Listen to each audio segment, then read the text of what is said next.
नमस्कार, hot topic में आपका स्वागत है। मैं हूं अखिलेश शर्मा। बात करते हैं बीजेपी की। दिल्ली में बीजेपी की राष्ट्रीय कार्यकारिणी की 2 दिन की बैठक चल रही है। यह बैठक आज और कल होनी है। बैठक से पहले प्रधानमंत्री नरेंद्र मोदी ने पटेल चौक से लेकर एनडीएमसी कन्वेंशन सेंटर तक एक रोड शो किया। इस दौरान सड़क किनारे बड़ी संख्या में बीजेपी कार्यकर्ता प्रधानमंत्री के अभिवादन के लिए खड़े थे। दरअसल गुजरात में बीजेपी ने जिस तरह से ऐतिहासिक जीत हासिल की है, उसके बाद यह रोड शो आयोजित किया गया था, जहां पर दिल्ली बीजेपी के कार्यकर्ताओं ने पीएम नरेंद्र मोदी का अभिनंदन किया। ढोल नगाड़े और नृत्य के रंगारंग कार्यक्रम भी जगह जगह चल रहे थे। पीएम मोदी रोड शो करते हुए एनडीएमसी कन्वेंशन सेंटर में बैठक के लिए पहुंचे।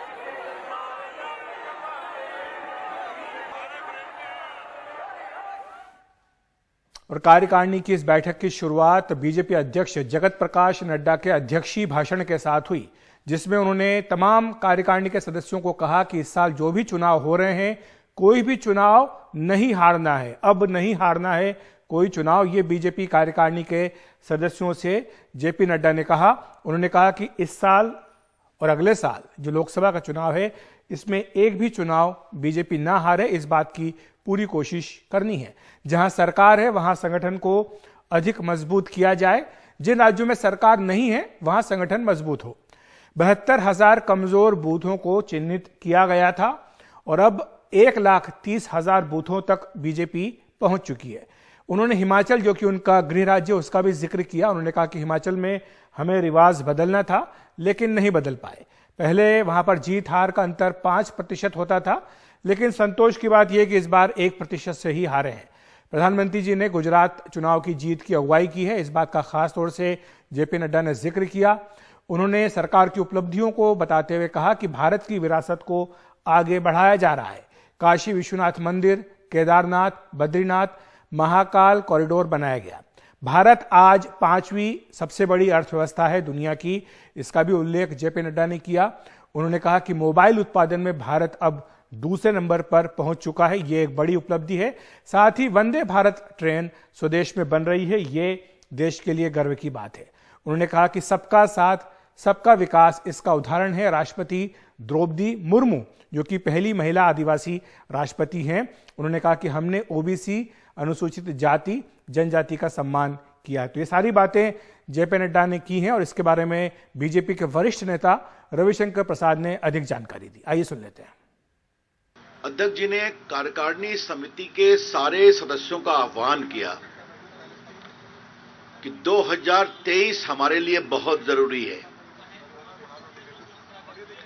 इस साल हमें 9 प्रदेशों में चुनाव को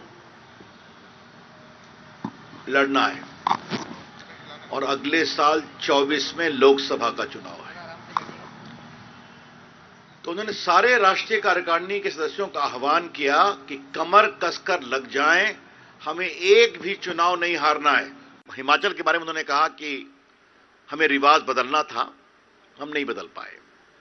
हालांकि वहां हर 5 साल पे राज बदलता है, लेकिन उन्होंने एक बात अवश्य कही कि पूर्व की सारी हार 5% से अधिक से होती थी, अब 5%। इस बार हम 1% से भी कम से हारे।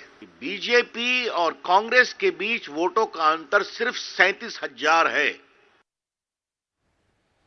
तो आखिर बीजेपी के इस महामंथन का क्या उद्देश्य? क्या बीजेपी ने जो एक लक्ष्य रखा है कि इस बार कोई चुनाव नहीं हारना, आपसे जितने चुनाव होने उन्हें ना हारे, क्या बीजेपी इसमें कामयाब हो पाएगी? चर्चा करने के लिए हमारे साथ 2 वरिष्ठ पत्रकार मौजूद हैं, हर्षवर्धन त्रिपाठी जी, साथ ही हेमंत अत्री जी। आप दोनों का बहुत बहुत स्वागत है एनडीटीवी इंडिया पर।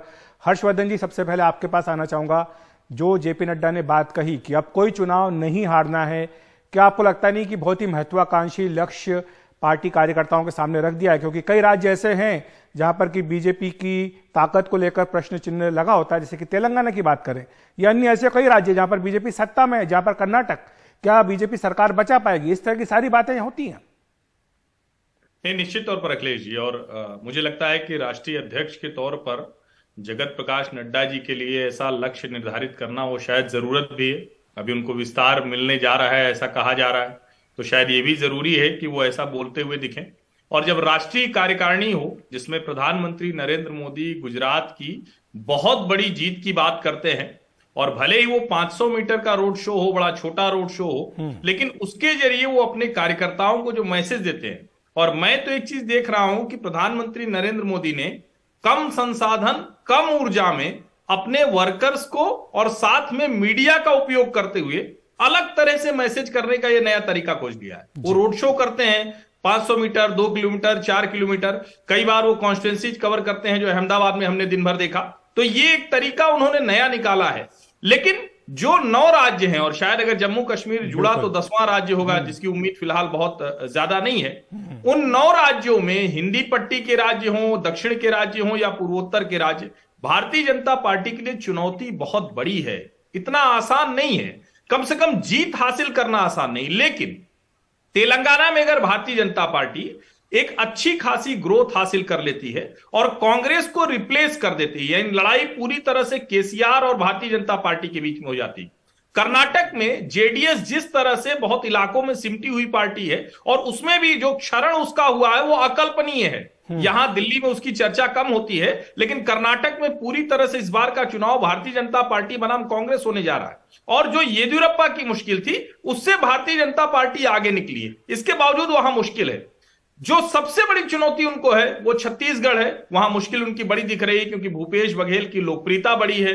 जिस तरह के काम वो कर रहे हो, कई बार तो लगता है कि भारतीय जनता पार्टी से कई कॉपी किए हुए काम है। मध्य प्रदेश और राजस्थान जो राज्य हैं, राजस्थान में भाजपा को अच्छी उम्मीद है, लेकिन मध्य प्रदेश बहुत से हैवी वेट्स हैं, सब मिलकर कहीं एक साथ अलग अलग बैठ गए तो मुश्किल खड़ी कर देंगे। बिल्कुल, तो राज्यवार भी हम चर्चा करेंगे हर्षवर्धन जी, लेकिन मैं हेमंत अत्री जी को इस चर्चा में लाना चाहता हूं। हेमंत जी, जिस तरह की रोड शो की बात हर्षवर्धन त्रिपाठी कर रहे हैं कि ये एक बड़ा मैसेज देने की कोशिश बीजेपी की ओर से है, वो इसलिए है क्योंकि गुजरात में जो ऐतिहासिक जीत हुई, जहां पर की करीब 3 दशक तक सत्ता में रहने के बावजूद आप एक ऐतिहासिक जनादेश हासिल करते हैं।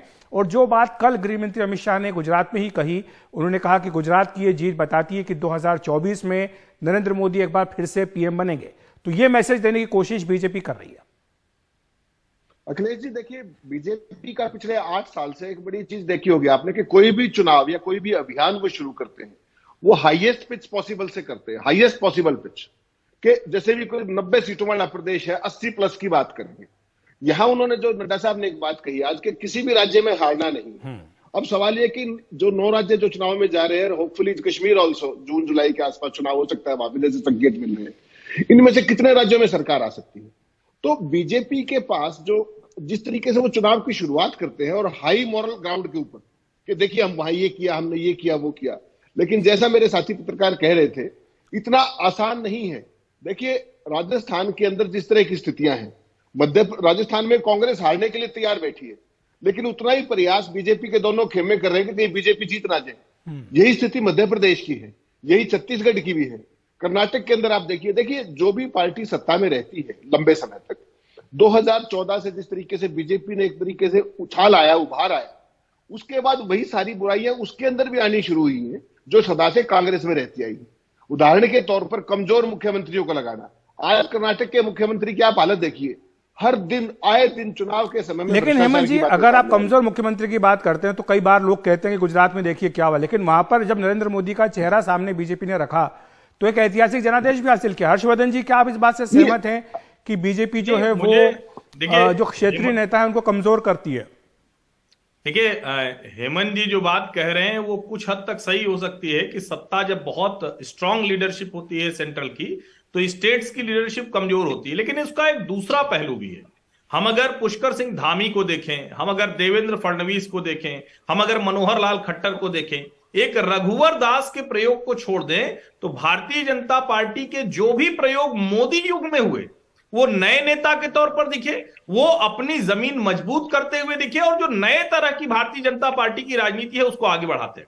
कर्नाटक का केस एकदम अलग है। कर्नाटक में येदियुरप्पा इतने ताकतवर थे, जो काम उमा भारती और कल्याण सिंह नहीं कर पाए मध्य प्रदेश और उत्तर प्रदेश में, वो काम कर्नाटक में येदियुरप्पा ने कर दिखाया।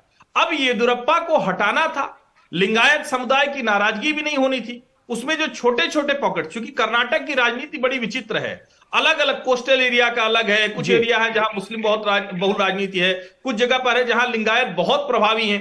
तो वहां की राजनीति में अगर एक ऐसे नेता को आप लेकर आते हैं, और अभी तक कोई ऐसी बड़ी घटना नहीं, दुर्घटना नहीं हुई, क्योंकि जब वो बने थे मुख्यमंत्री तब कहा जा रहा था कितना चलेंगे। मुझे लगता है कि उस चुनौती से भारतीय जनता पार्टी ने एक तरह से कहे कि खुद को उबार लिया है, तो ये वाली मुश्किल मुझे बहुत नहीं दिखती है। असली मुश्किल ये है कि बड़े नेता उसकी मुश्किल ना कर दें, खास करके मध्य प्रदेश को लेकर। ठीक है हेमंत जी, जाते जाते आपसे यही समझना चाहेंगे कि आखिर अगर मोदी जी के नाम पर बीजेपी को वोट मिलता है तो क्यों ना उनका चेहरा आगे करे, क्यों इस पर शिकायत किसी को नहीं चाहिए?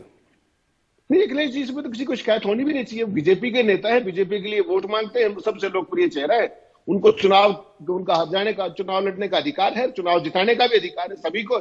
लेकिन सवाल इसमें यह है कि किस लाइन पे, किस एजेंडा पे चुनाव लड़ा जाता है, और विपक्ष की जो स्थितियां हैं वो सबके सामने है। तो ऐसे हालात में जो ये कार्यकारिणी शुरू हुई है, इसमें सबसे महत्वपूर्ण सवाल तो यही, देखिए नड्डा साहब को कार्यकाल का विस्तार मिलने जा रहा है, इसमें कोई शक नहीं। वो तीसरे नेता होंगे बीजेपी के जिनको लगातार कार्यकाल में एक्सटेंशन मिलेगा। अडवाणी जी पहले रहे हैं, उसके बाद अमित शाह रहे हैं, और तीसरे नड्डा साहब होंगे। राजनाथ रहे जरूर है, लेकिन उनकी टर्म के बीच में गैप था। तो स्थिति यह है कि बीजेपी की एक मजबूरी, और देखिए ना, आज बीजेपी दो लोगों के ऊपर चलती है, नरेंद्र मोदी और अमित शाह। नड्डा साहब जो बीजेपी कहती है कि हम दुनिया की सबसे बड़ी पार्टी है, वो अपनी होम स्टेट नहीं जिता पाए या बचा पाए। एक ये भी सवाल तो उठेगा ना। प्रधानमंत्री मोदी ने हिमाचल जैसी स्टेट में, जहां पर केवल 4 पार्लियामेंट की सीट है, वहां पर 9 अपीयरेंस थी उनकी, 9 प्रधानमंत्री की। उसके बाद बीजेपी चुनाव हारी ना। इसका मतलब ये नहीं है कि रिवाज की बात भी है जिसका जिक्र आज जेपी नड्डा ने किया। हालांकि उन्होंने हार में भी एक तरह से कुछ संतोष तलाशने का प्रयास किया। उन्होंने कहा कि पहले हार जीत का अंतर 5% होता था, इस बार केवल 1% से हारे। केवल 36-34 हजार वोट अगर ज्यादा मिल जाते तो शायद बीजेपी की सरकार वहां बन जाती। बहरहाल हर्षवर्धन जी और हेमंत जी, आपका बहुत बहुत शुक्रिया हमारे साथ जुड़ने के लिए। माफी चाहता हूं हेमंत जी, समय इतना ही है, मेरे पास समय की कमी है। बहुत बहुत धन्यवाद आपका हमारे साथ जुड़ने के लिए।